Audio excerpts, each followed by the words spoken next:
In the 14 years I've been doing the NFL Network, some of the most enjoyable assignments I did were the couple of years that Jon Gruden was with the NFL Network before he left us for Monday Night Football in the greener pastures of that property. And here from Monday Night Football, which will be broadcasting the Week 10 finale between the Panthers and the Miami Dolphins, is Jon Gruden back here on the Rich Eisen Show. How you been, John? Hey, Rich, how's it going? I'm doing great. Let's jump right into this head first. Do you think Thursday Night Football is dangerous for players, John? Yeah, I do think it is dangerous. I think the old format of having a Thanksgiving Day, Thursday game was great. But I do think, especially early in the season, with free agency, the way these teams practice now, to play two games in the first week of the season is crazy. I think it's really compromising to the visiting team because they have to travel, and it impacts their preparation. Both teams clearly have no chance to physically and mentally get ready for a game every Thursday, every week. I don't like it much, and I really don't like the uniforms either. You're not a color rush guy, John? Is that what you're saying? No, I'm more into tradition. I had to watch that game last night in black and white. My eyeballs hurt. I was getting vertigo watching Seattle. You sure that wasn't because Russell Wilson was pirouetting around and making great plays with his arms and his legs, John? You sure it wasn't? That might have been part of it. How do you think, how long can Seattle survive essentially with an offense that relies on everything going through their quarterback, who leads the team in rushing? It's tough. I mean, it is tough. They're a one-dimensional team. They have to get every inch they make with Russell Wilson creating right now. It's unfortunate.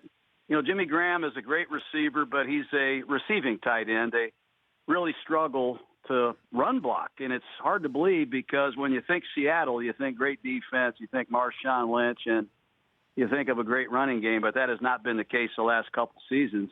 And I worry about Wilson. He is playing the game unlike any quarterback I've seen in some time.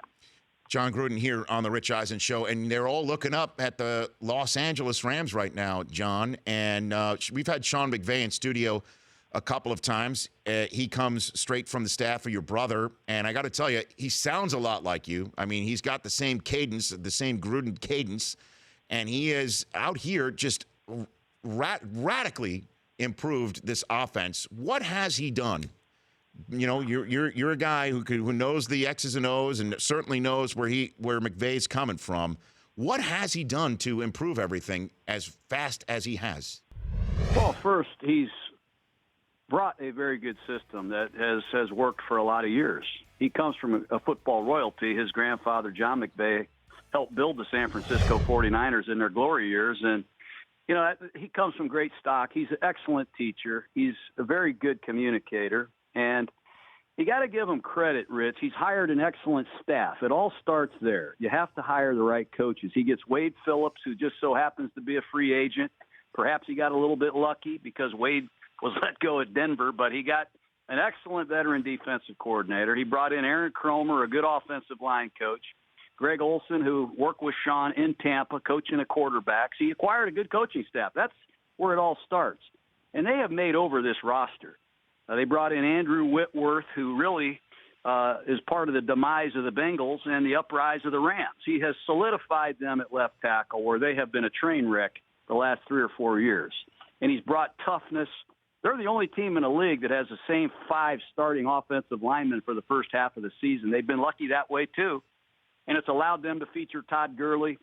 And they went out and brought in some really good players. Don't forget Sammy Watkins wasn't there last year. Woods wasn't there. Everett, the tight end, wasn't there. And Jared Goff has really taken off under Sean McVay. It's a credit to him. So when it all comes down to it, though, everyone's looking up at the 8-1 Eagles. Are they the best team that you've personally eyeballed so far this season, John? Yeah, they're the best team I've seen. The quarterback is the real deal. You can talk about Brady and all the other great quarterbacks right now, but in the first half of the season, Carson Wentz has lit it up, and he has made some unbelievable scramble plays, some audibles at the line of scrimmage. He can run any play that you can think of. And they have added some players. You know, getting Ajayi to go with LeGarrette Blount is impressive. Their receiving core went over a huge makeover, getting Torrey Smith and Alshon Jeffrey. And you can say one thing about Philadelphia: they will rush the passer and they will hit your quarterback. And when you get a lead, they can protect it with that pass rush. So you think they survive the NFC when it's all said and done? What do you think? I don't know. This league right now, there's a couple injuries here, a couple injuries there that can really impact you. If they stay healthy, I would bet on Philadelphia to be the representative of the NFC this year. You bet. And then who's the best team in the AFC, do you think, right now, John? I don't know yet. I think there's still some teams that are hiding in the rough. I still want to see more from the Patriots defense. If they can pick it up on that side of the ball, hard to bet against Brady and Belichick, but there's a couple other teams that are a little bit interesting in that division. I can't figure out Kansas City. Can their pass rush come around? Can they get opportunistic on defense like they have in years past? I don't know. And we'll have to wait and see. I still think there might be a couple teams that are sleeping along, like the Tennessee Titans. For some reason, I have a strong feeling about Marcus Mariota and the Titans. What about the Jaguars? What do you think about that? I mean, they have the defense balling out. They have Jalen Ramsey, who's making his presence known and felt, as we saw last week. Fournette, despite getting disciplined, they won without him right there. Now he comes back. It all is about the quarterback there, one would think, John, yes? Yeah, I think so. I was disappointed to see Fournette miss a game as a rookie. When you're a rookie, you're supposed to be towing the line pretty good. I was really disappointed in that. But you're right. The Jaguar defense is as good as there is in football. I saw what they did to the Pittsburgh Steelers in Pittsburgh. And everybody talks about Ramsey, rightfully so, but the guy on the other side, A.J. Myboye, is pretty good too, man. And they can rush the passer. Calais Campbell has really packed a lot of punch into that pass rush. Jon Gruden, a few more minutes here with Jon Gruden from the Worldwide Leader in Sports and Monday Night Football here on the Rich Eisen Show. Can you win around Jameis Winston in the National Football League, Jon Gruden? Yeah, you can win around him. He won 9 games last year in his second year. He's obviously getting his eyes open to how hard it is in the NFL, and hopefully it's a lesson for him and a lot of young players out there. This is a short trip from the penthouse to the outhouse, and from the outhouse to the penthouse. You can ask the Rams, you can ask the Jaguars. They have gone up in this league in a rapid pace, and there have been teams that have fallen out of the sky as well. I remember we won a Super Bowl one year, and I'm working at the FFCA the next. So you got to bring consistency and a tremendous work ethic and be real careful about everything you do because the football gods are watching. The FFCA, for those who are potentially unfamiliar, you want to describe what that stands for, John? Well, that's the Fired Football Coaches Association. I'll send you a hat, Rich. Please, John. Well, all we do really is we just study football. We've got a little laboratory down here. Guys who come from around the country, and we study different situations and plays and personnel. And we also try to raise money, and we give it back to high school and youth sports because a lot of people are beating up the game right now, and it really bothers me and bothers a lot of people. So we're trying to save high school football and youth football so kids can play in the future. You still have that spot behind a Publix down there in Tampa? Yeah, I've upgraded, though. You got to come down. I've upgraded. I got my own building now, and I even got a bedroom here. I got a bedroom. I added a shower. So if I want to stay here all night watching Miami Dolphin tape, I can do that. Okay. I'm a crazy dude. You know that. No, I know, because sometimes hygiene can get lost in that coaching world, John. You know what I mean? I know. You got to be careful. You're still a human being when it all comes down to it. I appreciate it. When was the last time you got a call to say, I want you to be my coach if you're up for it? When was the last time you got that phone call? Well, I don't know.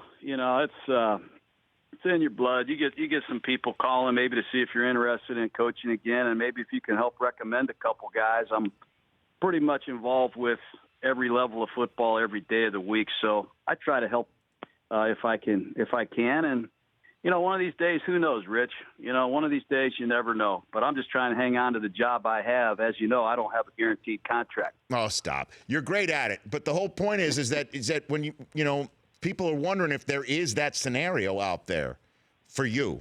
Do you have it in your mind, or is it just one of those things that's just going to hit you, say, maybe this is the one, John? You know what? I have talked to people in years past, and I plan on just keeping my options open. I'm like I said, I'm 54 years old now, and I'm really happy doing what I'm doing. I'm with great people. I think we have a really good team, and I look forward to going and traveling with the team of Monday Night Football and our crew. So I'm going to just keep doing what I'm doing, and if something comes along down the road, we'll take a look at it. Yeah, I know. It's in the blood. I mean, I see it in Mariucci, John, who's, as you know, out of coaching for a while. He's got the empty nest now. He loves being a granddad. He loves being around for everything. And then he gets into a stadium and he gets his hands on his knees and he starts slapping at the officials and talking of coaches. I see it. I see it first. I saw it last night in Arizona. It's tough, man. It's tough, especially when you get around these players. You get around them, and sometimes you sit there and you go, I wonder if I could help this kid. I wish I could try to help him. I wish I could do something to make a difference. But at the same time, I look at my job that way in broadcasting. I get to be a part of QB camp with all the young quarterbacks. I feel like I'm helping them a little bit. I do get a chance to prepare every week and hopefully do a decent job informing our viewers out there on two teams that we have for Monday Night Football. And like I said, here at the FFCA, I host a lot of coaches. I host a lot of players. Hey, last one, what's the spread like at the FFCA now, John? Come on now. What's the spread like there? Well, I'm sitting here. I got an AstroTurf floor. I got the biggest TV monitor you've ever seen, Eisen. I mean, this thing is so big. Behind me, I got a TV. I can watch you on NFL Network run your 40. Fantastic. I got tape stacked on every wall. I got my own kitchen. Upstairs, I got a workout room and I got a bedroom.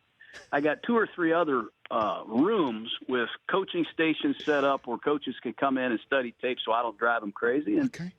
Hey, you'd love it, man. I got a room also filled with gear. I got hats and T-shirts. I got all kind of gear we give away. And it's quite a place, man. John, I'm in, man. I'm in. I mean, do you charge rent? Do you charge rent for this? No, I don't. Everything is free. I pay the rent, and that's why I try to save my money so I can pay the bills, brother. But hey, I appreciate you, Rich, because every time I see you, man, you're upbeat, you're positive, you love football, and just remember we gotta save this game and keep the game strong. But I really, really enjoy watching and listening to you, and thanks for having me on your broadcast. Right back at you, John. Thanks for calling in. We'll chat soon.